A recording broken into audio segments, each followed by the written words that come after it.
Brought to you by TechnoSpark 20 series smartphones.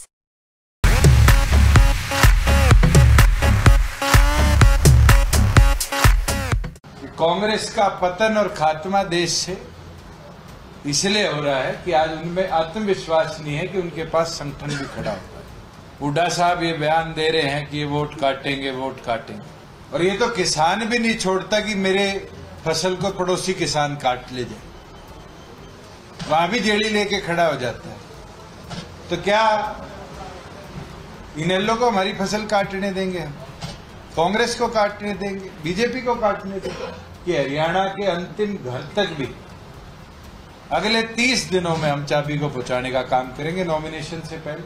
आज वास्तविक में कांग्रेस की ऐसी हालत है, और मेरे ख्याल से प्रेस के साथियों ने भी पिछले कई वर्षों में कई प्रदेश अध्यक्षों से यही बात पूछी है कि संगठन कब आए।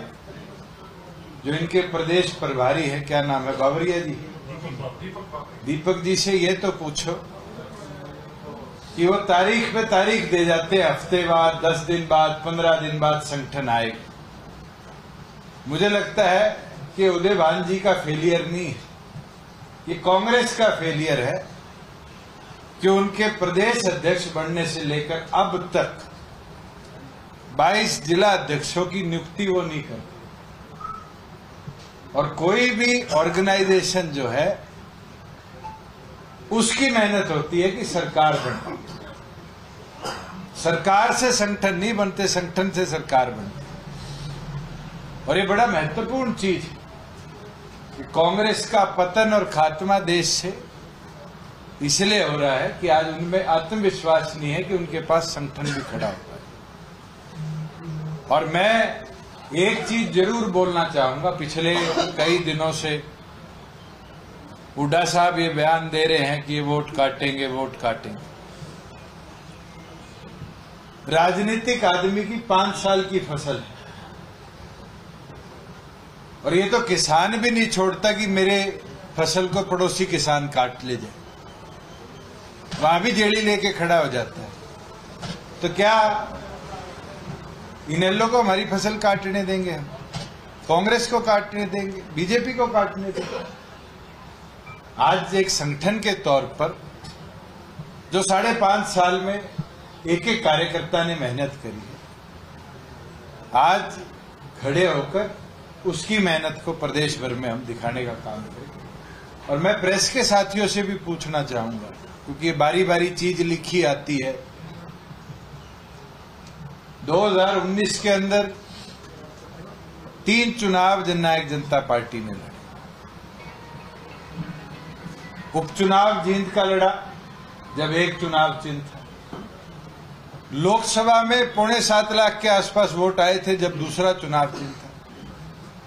और फिर विधानसभा में 15% वोट मिले, तीसरा चुनाव था। आज तो हमारे पास स्टेबिलिटी है, और ये विश्वास है कि हरियाणा के अंतिम घर तक भी अगले 30 दिनों में हम चाबी को पहुंचाने का काम करेंगे नॉमिनेशन से पहले, और संगठन की ताकत को पूरी तौर पर दिखाएंगे। और जो लोग कहते हो कि चुनाव किसके आगे लड़ेंगे, एक चीज मुझे खुशी है, आज करनाल लोकसभा की मीटिंग थी, सर्वसम्मति से लोगों ने कहा कि मनोहर लाल जी के सामने भी मजबूत कैंडिडेट उतारना चाहिए और मजबूती के साथ करनाल की सीट लड़नी चाहिए। ये उनका जोश है, हौसला है। और हमें भी खुशी है कि 10 की 10 सीटों में एक साथी ऐसा नहीं मिला जिसने ये कहा हो कि मैदान छोड़ दे। सबकी ये सोच थी कि अगर मैदान छोड़ दिया तो 90 दिन में दोबारा साथी वापस नहीं आएंगे।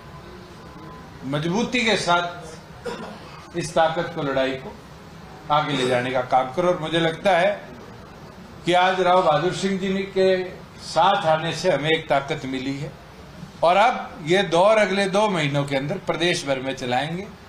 जहां कोई साथी पीछे पिछड़ा हो या रह गया हो उसको भी लाने का काम करेंगे, और नए साथियों को भी जोड़ेंगे।